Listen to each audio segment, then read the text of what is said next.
All right, really excited for our team.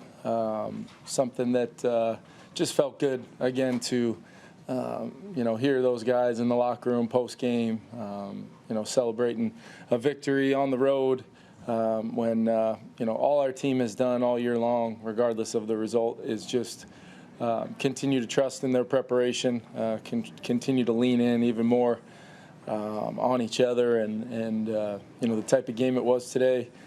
Huge complimentary football from our defense, picking us up. Had another low red touchdown or interception that resulted directly into points early, and those guys fought off that feeling of woe is me or here we go again. We just weren't going to have it, and we found a way to piece together a complimentary win against a good young team and a team that flies around out there, and they were trying to get their first win as well. But can't say enough about Flo and his group, the way they were on the field a lot. It was a hot day. They were on the field a lot, and when we had to have them, Harrison Smith, just unbelievable performance today. Does not surprise me one bit. He's somebody who I lean on constantly. One of my all-time favorites, and when we had to have it, he was at his best today among a lot of other of our defensive performers. That was really exciting. Offensively, at one point before the 4-minute drive there at the end, only 40 plays. Was proud of our run game again. Guys were leaning on those guys up front. Got Alex going. It was good to see Cam come in, and I think he had an impact there. Nice little 1-2 punch from those guys. Physicality in the run game. And then we were just, as far as some of those third down conversions, we've got to find a way to, JJ one-on-one there towards the end. We got to find a way to give him a chance to make a play on the ball. And then we were real close on TJ over the middle, just close in our drop-back game.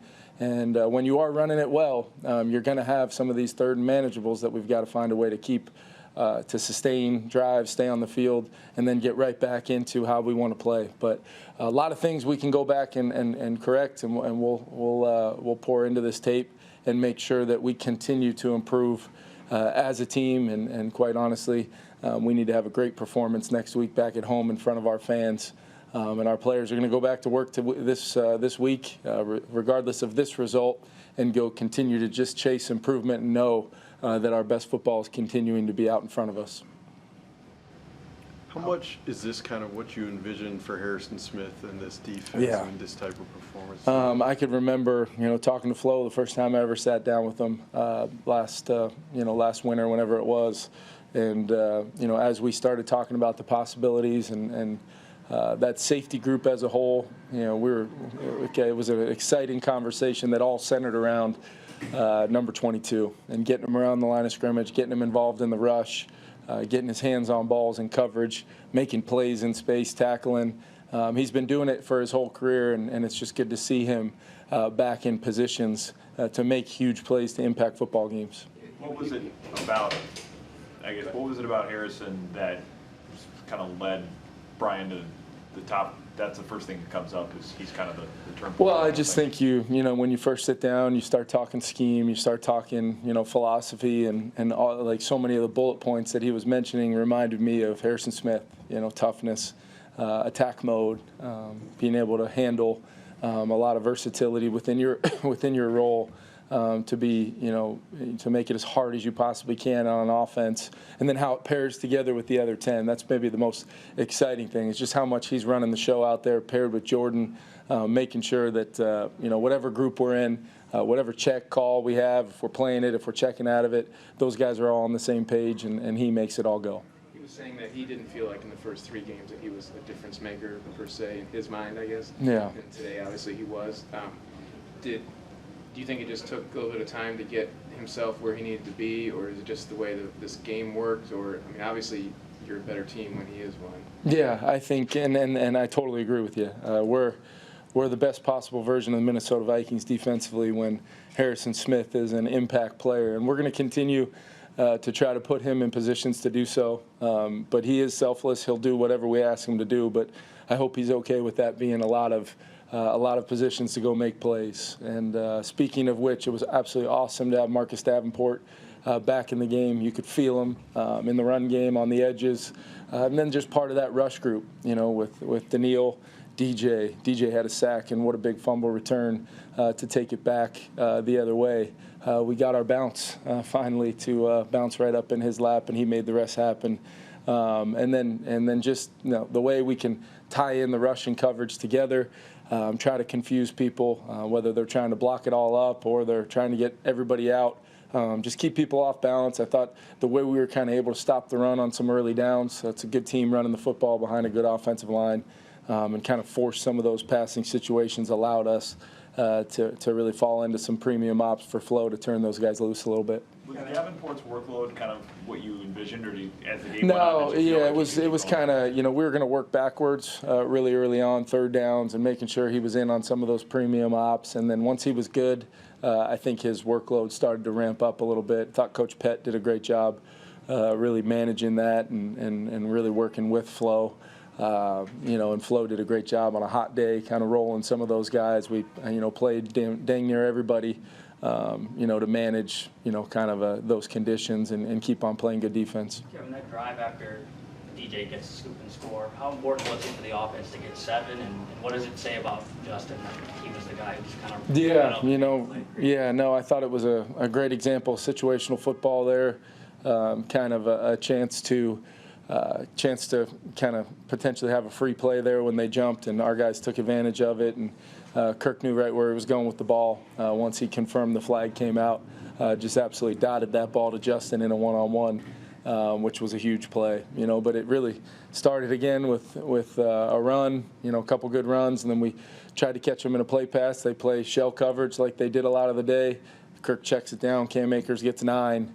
And I thought he got the first down, and quite honestly, was surprised to see it go 2nd and 1 there. But then we make a big play on the play there for kind of a free play type look. But I thought it was a big play, as was our touchdown drive in the first half.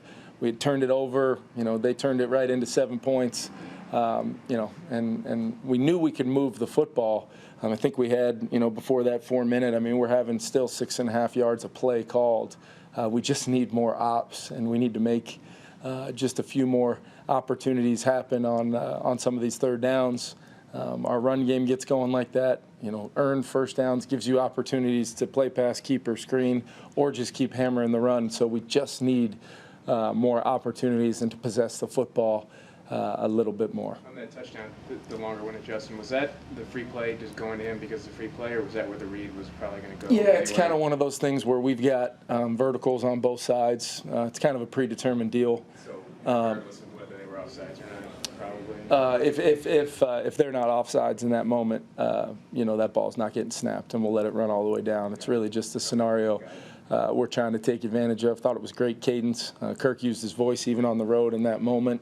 And really, we're just trying to get everyone, crowd included, in a little bit of a lull right there, so he could use some cadence. And if there's even a remote possibility of somebody jumping, it's going to be a free throw up to the best receiver in football. You guys basically give up 6 points offensively or defensively, and 10 to 13 are off turnovers. How much of a statement is that just for this defense as they try to build confidence and get the footing under? Yeah, I think, Ben, I think it's huge. And I also think it's huge for the offense to understand we cannot do those things. And what caused them, how we could have executed better. But then it's a huge thing for team building when the defense says, I got your back, and they go out there and they make some critical plays. Got us the ball back for a chance at a 2-minute drive there at the end of the first half, and we're moving it quick, in a breakdown there, and all of a sudden, they're coming. We put the defense right back out there. They hit a long field goal. It's the exact kind of middle 8 loss of momentum that has really hurt us early on in the year, and the defense was able to once again go out there and get some stops there in the third quarter and allow us to get that kind of drive there, touchdown throw to JJ, and pairing it with the Wanham fumble recovery. That's what won the football game. Do you like Akers and Madison will have a similar split going forward, or did they play well? Yeah, I think they really did, and Cam's done a great job coming in, absorbing it. I still have a lot of strong feelings for Ty Chandler as a nice change of pace as well. Feel really good about that running back room, really do. But Alex Madison, you could feel him. He seems to just get stronger and stronger and stronger with each individual carry, and then to have Cam to kind of give him a blow, keep both those guys fresh, it's kind of how I envisioned it. Maybe sprinkle tie in here and there to get a little bit of that, 4-3-7 out there as well. So we've got versatility in that running back room. I think the tight ends and how we can get big with people, and the way Josh and TJ block on the edges paired with the way there's been a lot of immediate improvement in how we're running the football too. The way those combinations are working, we're getting dense in the front and taking people, double teams, taking people to the second level. They played a lot of 5 down against us to try to discourage some of the runs maybe we hit last week against the Chargers, so we kind of adjusted a little bit and we're able to still get some really quality run game going today. How do you evaluate Kirk's game? Yeah, I think not a ton of opportunities, and that second interception, he's trying to give Jordan Addison a chance, on a first down right there, kind of into the end zone, and then we'll reset it from there. I'm trying to make a play, and I think we just got beat pretty immediately at maybe right guard there. So we'll take a look at that. I was disappointed in the first one. We're driving it down there. We did score, on a big grouping play pass, and the holding call brings that back. We overcome it all the way to get a manageable at just about the 5-yard line right there, core play. And I think he thought he could kind of sneak it into the flat as his first read, but coverage look all the way, chance to progress in rhythm, and I know he'll do those things. But our main goal today was we wanted to start fast, which we were in the midst of doing, and then what an ultimate momentum changer there when you've kind of had your way down the field and then they end up with 7 points. So tough to swallow early on in the game, but I thought it was a great test of our guys just continuing to play, continuing to not flinch, and allow a critical play like that to kind of snowball. But we'll continue to improve on offense. I love where our running game is right now. We'll continue to build around that and, chase some third down execution in the pitch and catch world to ultimately stay on the field, extend drives, and apply pressure to the other side. Last one. Thanks, guys. Appreciate it.